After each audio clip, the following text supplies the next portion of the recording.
Hello दोस्तों, मैं रिभु कुशवाहा इंटेलेक्टो.इन के इस यूट्यूब प्लेटफॉर्म पर आपका स्वागत करता हूं और आशा करता हूं कि जो आपकी तैयारी है वो बहुत ही बेहतर तरीके से चल रही होगी और आप मन लगाकर अपनी तैयारी को कर रहे होंगे। और आज मैं काफ़ी दिनों बाद आप लोगों के सामने आया हूं और मेरे जो सामने आने का मकसद है वो है समीक्षा अधिकारी मुख्य परीक्षा। तो मैं आपको बता दूं कि पहले जो समीक्षा अधिकारी प्रारंभिक परीक्षा होनी थी वो होनी थी कब, 1 अगस्त को, और ये कोरोना की वजह से बढ़ के कब पहुंच गई, 5 दिसंबर को। तो इस बीच में आप लोगों को काफ़ी टाइम मिल गया है। ठीक है, काफ़ी टाइम तो निकल चुका है और आई होप कि आप लोगों ने अपनी जो प्रारंभिक परीक्षा की तैयारी है वो काफ़ी हद तक पूरी कर ली होगी। तो इस बचे समय में आप प्रारंभिक परीक्षा के साथ साथ मुख्य परीक्षा को भी साथ लेके चल सकते हैं। ठीक है, तो इसी संदर्भ में मैं आपके सामने आया हूं कि कैसे मुख्य परीक्षा की आप लोग तैयारी करें, क्या आपकी स्ट्रेटजी होनी चाहिए, क्या सिलेबस होता है। ठीक है, तो आज मैं सबसे पहले जो मुख्य परीक्षा का जो सिलेबस है और जो क्वेश्चन का पैटर्न है उसके संबंध में आपसे चर्चा करने वाला हूं। ठीक है, और एक चीज़ और मैं बता दूं कि आपको किसी भी परीक्षा की रणनीति ज़रूर बनानी चाहिए। ठीक है, क्योंकि देखिए जो एक परीक्षा होती है ना वो युद्ध के समान होती है। जिस प्रकार से युद्ध में रणनीति बनाई जाती है सारी परिस्थितियों के साथ में, सारे हथियारों के साथ में, तो उसी तरह आपको भी अपनी परीक्षा की एक प्रॉपर रणनीति बनानी चाहिए जिस मतलब कि फिर आपको परीक्षा की तैयारी के क्रम में भटकाव की स्थिति ना बने। ठीक है, अगर एक सटीक रणनीति आपके पास रहेगी तो आप परीक्षा की तैयारी के क्रम में कभी भी भटकेंगे नहीं कि क्या पढ़ें क्या ना पढ़ें। ठीक है, तो आइए फिर सबसे पहले चर्चा करते हैं समीक्षा अधिकारी मुख्य परीक्षा के सिलेबस की। तो समीक्षा अधिकारी मुख्य परीक्षा में हम देखें तो आपके 4 पेपर होते हैं। ठीक है, पहला एक सामान्य अध्ययन का पेपर होता है। ठीक है, किसका होता है, सामान्य अध्ययन का, सामान्य अध्ययन का पेपर होता है जो कि पूरी तरीके से प्रारंभिक परीक्षा के पैटर्न पर आधारित होता है। ठीक है, और यहाँ आपसे सामान्य अध्ययन के 120 प्रश्न पूछे जाते हैं जो कि 120 नंबर के ही होते हैं। ठीक है, और इसमें होती है नेगेटिव मार्किंग, कितने की, 1/3 की। ठीक है, और ये पेपर आपका होता है 2 घंटे का। ठीक है, तो ऐसा मैं आशा करता हूँ कि इस पेपर के बारे में तो बताने की ज़रूरत है नहीं, क्योंकि आप पहले से ही प्रारंभिक परीक्षा की तैयारी कर रहे हैं तो आपको पता होगा कि जीएस में वहाँ क्या कैसे पूछा जाता है और किस तरीके से क्वेश्चंस का पैटर्न है। ठीक है, तो ये पेपर आपका हो गया। दूसरा पेपर जो आपका पूछा जाएगा वो होगा सामान्य हिंदी का। ठीक है, किसका होगा, सामान्य हिंदी का। इसमें पूछे जाएंगे आपसे 30 प्रश्न। ठीक है, और प्रत्येक क्वेश्चन होगा 2 नंबर का, तो आपका ये पेपर होगा कुल 60 नंबर का। ठीक है, और यहाँ पर भी 1/3 की नेगेटिव मार्किंग होगी और इसका जो टाइम होगा पेपर का वो होगा 30 मिनट। ठीक है, कितना होगा, 30 मिनट। तो ये आपने 2 पेपर देखे। तो अब यहाँ पर एक चर्चा और कर लेते हैं कि जो ये 30 प्रश्न बनेंगे, ठीक है, ये कौन कौन से टॉपिक से बनेंगे। तो ये जो प्रश्न बनेंगे वो बनेंगे विलोम शब्द। ठीक है, विलोम आपके कितने पूछे जाएंगे, 6 शब्द। ठीक है, और प्रत्येक जो शब्द मतलब जो क्वेश्चन बनेगा वो बनेगा 2 नंबर का। तो 6 शब्द आपसे विलोम के पूछे जाएंगे, 6 शब्द आपसे पूछे जाएंगे विशेषण विशेष के। ठीक है, विशेषण विशेष के 6 शब्द, और 6 शब्द आपसे पूछे जाएंगे किसके, वाक्य एवं वर्तनी शुद्धि के, वाक्य एवं वर्तनी शुद्धि के। ठीक है, फिर 6 शब्द आपसे पूछे जाएंगे किसके, तद्भव तत्सम के, किसके, तद्भव तत्सम। ठीक है, और 6 शब्द आपसे पूछे जाएंगे वाक्यांश के लिए एक शब्द के। ठीक है, तो इस तरीके से ये 5 चीज़ें आपसे पूछी जाएंगी प्रत्येक में से आपसे 6 क्वेश्चन बनेंगे इससे, और प्रत्येक क्वेश्चन 2 नंबर का होगा। इस तरीके से ये जो पूरा पेपर है वो 60 अंक का होगा। और जो क्वेश्चन का पैटर्न है वो वही रहेगा जो आप प्रारंभिक परीक्षा में 60 क्वेश्चन वाला जो पेपर हिंदी का देंगे, जो दूसरा उसमें सामान्य हिंदी का पेपर होता है ना प्रारंभिक परीक्षा में, वही सेम पेपर ये होगा। बस इसमें अंतर ये होगा कि क्वेश्चन 30 पूछे जाएंगे और 2 नंबर का एक क्वेश्चन होगा। वहाँ पे प्रारंभिक परीक्षा में 1 नंबर का होता है, ठीक है। और नेगेटिव मार्किंग वहाँ भी होती है, यहाँ भी होगी, और समय मिलेगा 30 मिनट। तो 2 ये पेपर के बारे में आपने बहुत अच्छे तरीके से देखा, और ये पूरी तरीके से प्रारंभिक परीक्षा के पैटर्न पर आधारित हैं। तो इसमें आपको कोई भी एक्स्ट्रा मेहनत नहीं करनी है। जो आप प्री में पढ़ रहे हैं वही आपको मेंस में देखने को मिलेगा। अब जो अगला पेपर आता है मुद्दा वहाँ से शुरू होता है, ठीक है। ये तो चलो ठीक है, प्रारंभिक परीक्षा में आप पढ़ रहे थे वही मुख्य परीक्षा में पूछा जाएगा। अब जो मेन मुद्दा है वो है समीक्षा अधिकारी का तीसरा पेपर, ठीक है।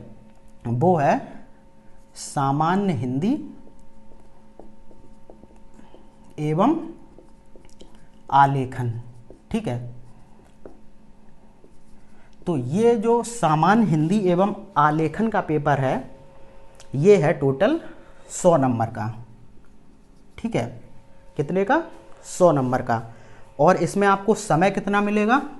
समय मिलेगा 3 घंटे, ठीक है। तो अच्छा, ये 3 घंटे नहीं मिलेगा, मैंने आपको गलत बता दिया। ये मिलेगा आपको 2.5 घंटे का समय इस पेपर को हल करने में, ठीक है।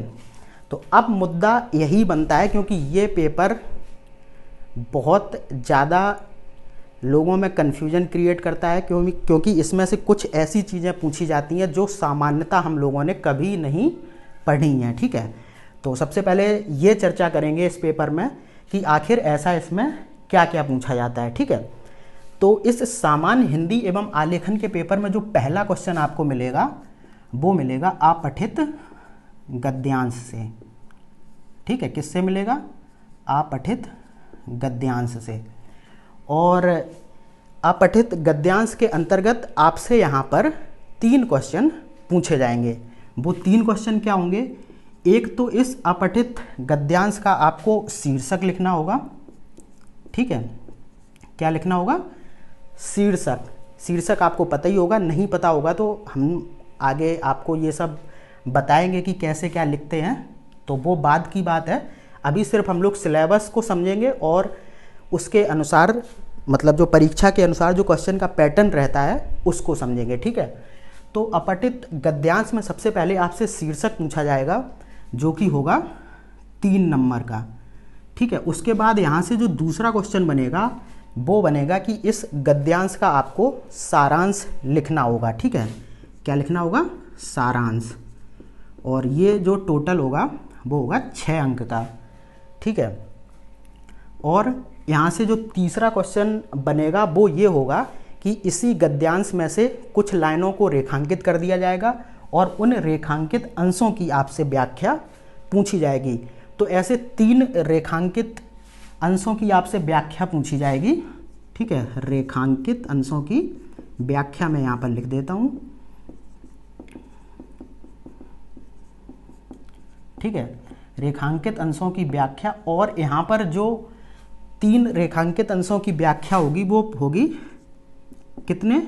प्रत्येक 4 नंबर की, ठीक है। तो इस तरीके से ये 12 नंबर का हो जाएगा पूरा। रेखांकित अंशों की व्याख्या का जो प्रश्न बनेगा उसमें 3 रेखांकित अंश होंगे और प्रत्येक की आपको व्याख्या करनी होगी, और प्रत्येक 4 अंक का होगा। इस तरीके से ये 12 नंबर।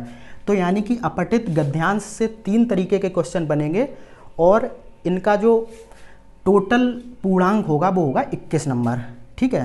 3, 6 और 12, ठीक है। तो 21 नंबर का ये पूछा जाएगा। अब है इस सामान्य हिंदी एवं आलेखन के प्रश्न पत्र का दूसरा प्रश्न, ठीक है। वो क्या है? पत्र लेखन, ठीक है। क्या है? पत्र लेखन। और ये टोटल है कितने का? तो ये पूछा जाएगा आपसे 24 अंक का, ठीक है। कितने? 24 अंक का। इसके अंतर्गत पत्र लेखन में आपसे पूछा क्या क्या जाएगा, तो पूछा जाएगा एक तो आपसे सरकारी पत्र, ठीक है, या फिर अर्ध सरकारी पत्र,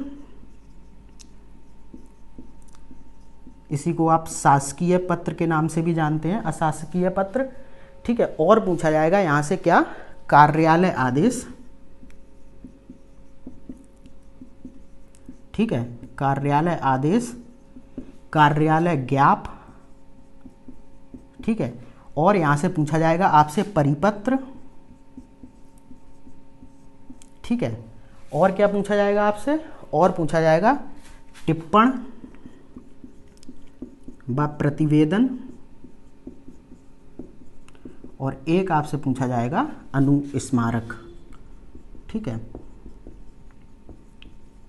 तो इतनी चीज़ें पत्र लेखन में आपसे पूछी जा सकती हैं, मतलब इनमें से किसी भी चीज़ को आपसे पूछ लिया जाएगा, ठीक है।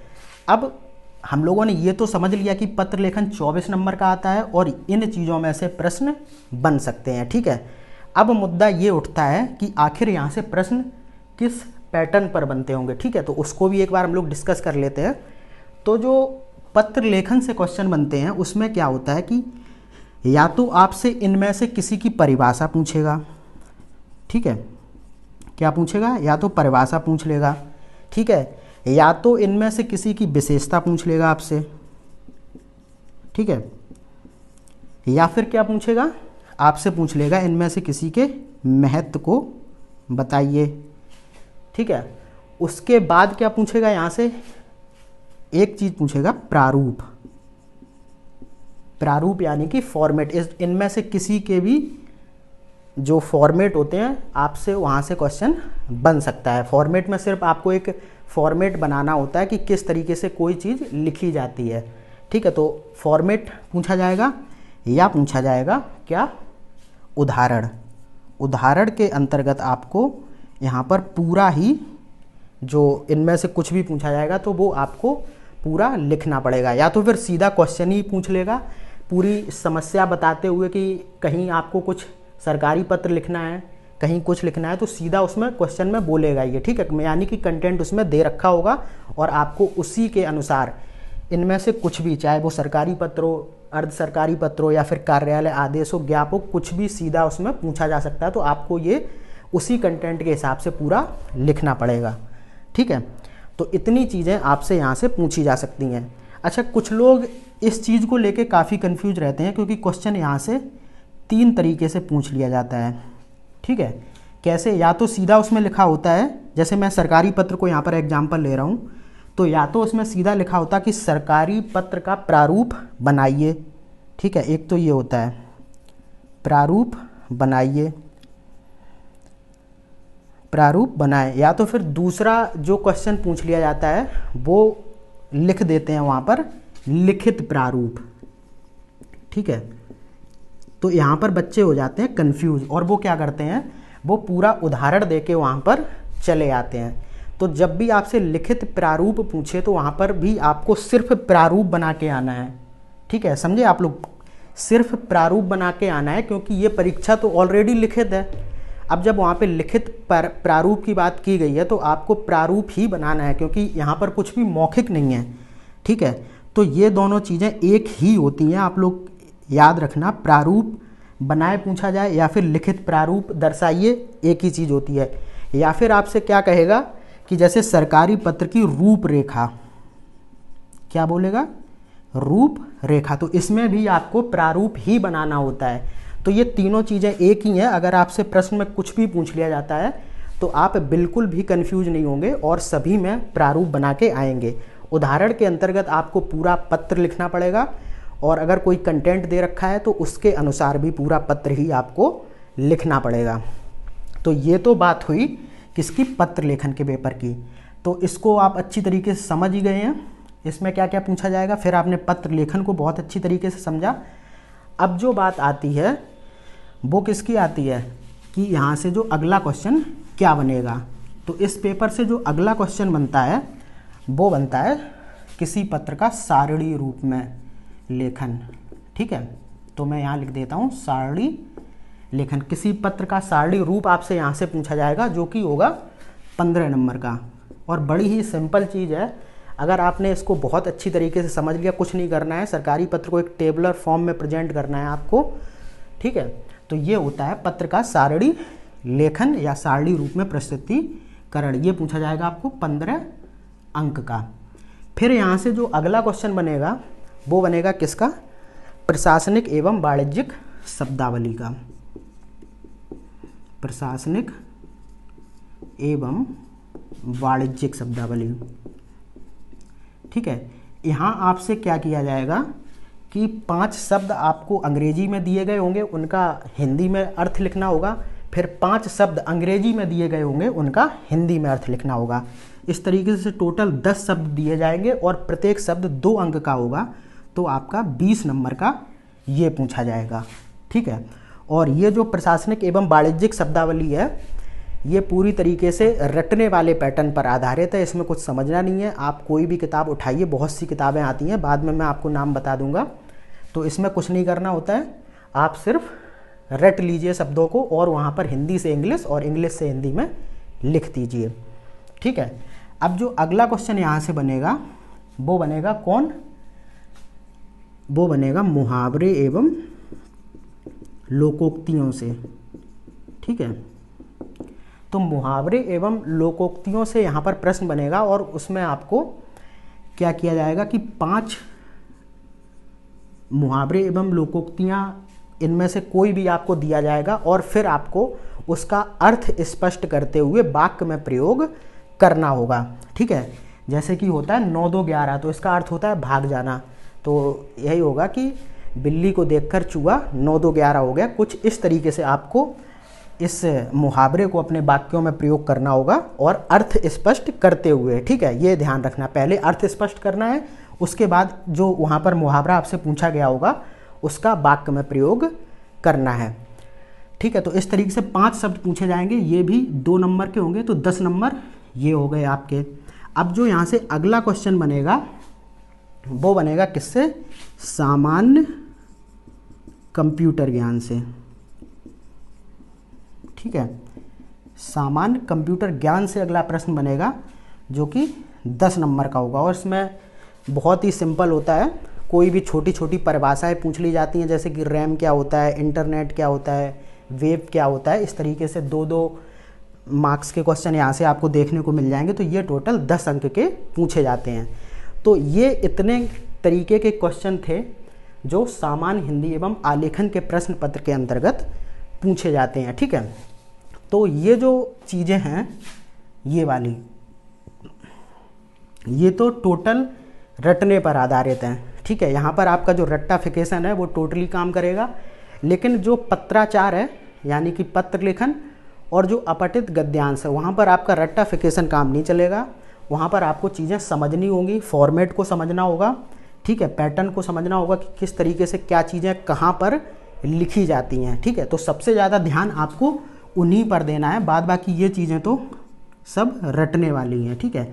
तो इस तरीके से पूरे इस पेपर को मैंने बहुत ही अच्छी तरीके से डिस्कस किया, आप लोगों को समझ में भी आ गया होगा, ठीक है। अब यहाँ पर जो अगला पेपर, क्योंकि सामान्य हिंदी एवं आलेखन के पेपर को हम लोगों ने पूरा डिस्कस कर लिया। अब जो यहाँ पर अगला पेपर है वो है निबंध का। किसका है? निबंध लेखन का, ठीक है। तो समीक्षा अधिकारी मुख्य परीक्षा में आपसे 3 निबंध पूछे जाएंगे, ठीक है, और प्रत्येक 40 अंक का होगा।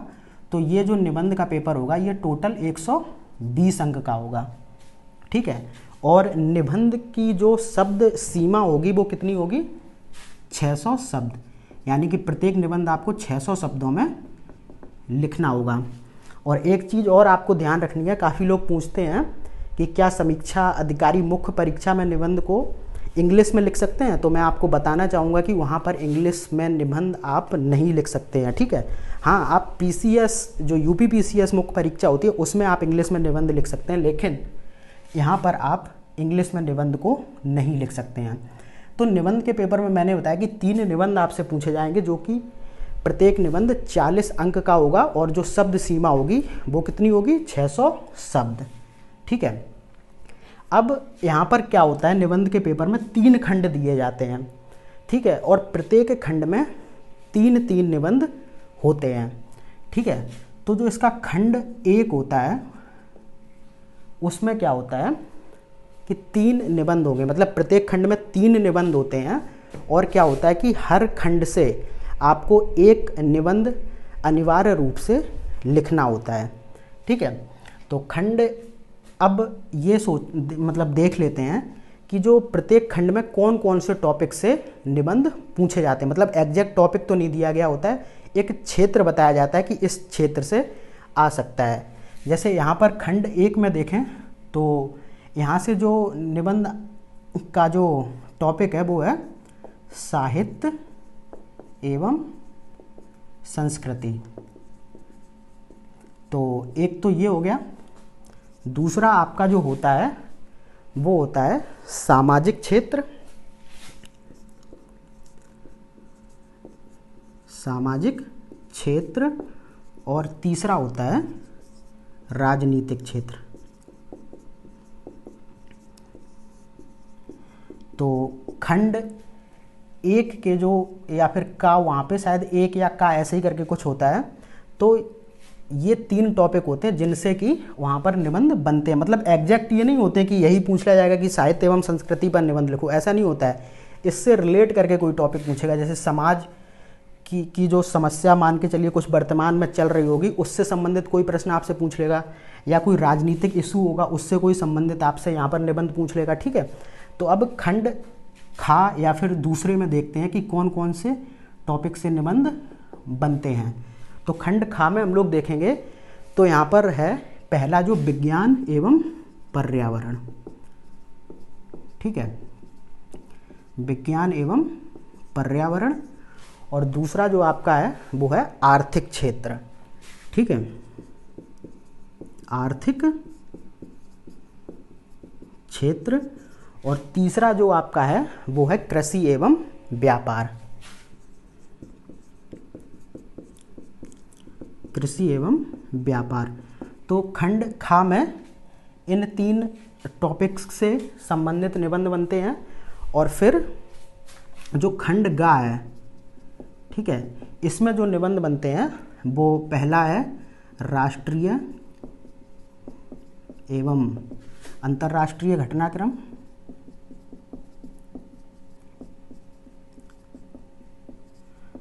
और दूसरा यहाँ पर है वो है आपदा प्रबंधन, और तीसरा जो आपका है वो है राष्ट्रीय विकास योजनाएं। जो भी सरकार की योजनाएं नई आती हैं उनसे संबंधित निबंध भी आपसे पूछे जा सकते हैं। जैसे कि मान के चलिए अभी सरकार जैसे उज्ज्वला योजना चल रही है तो उससे निबंध आ सकता है, आयुष्मान भारत योजना चल रही है तो उससे निबंध आपसे पूछा जा सकता है।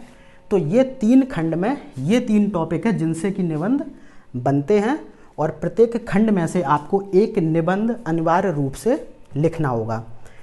तो ये हम लोगों ने निबंध के प्रश्न पत्र को भी बहुत अच्छी तरीके से समझा, और आया मतलब हाँ पूरा यहाँ पर मैंने आपको बता दिया है, 600 शब्दों में भी बता दिया यहाँ पर शब्द सीमा को भी। तो इस तरीके से ये जो पूरा था ये समीक्षा अधिकारी का सिलेबस था मुख्य परीक्षा का, और ये क्वेश्चन का पैटर्न भी आपको मैंने यहाँ पर बता दिया।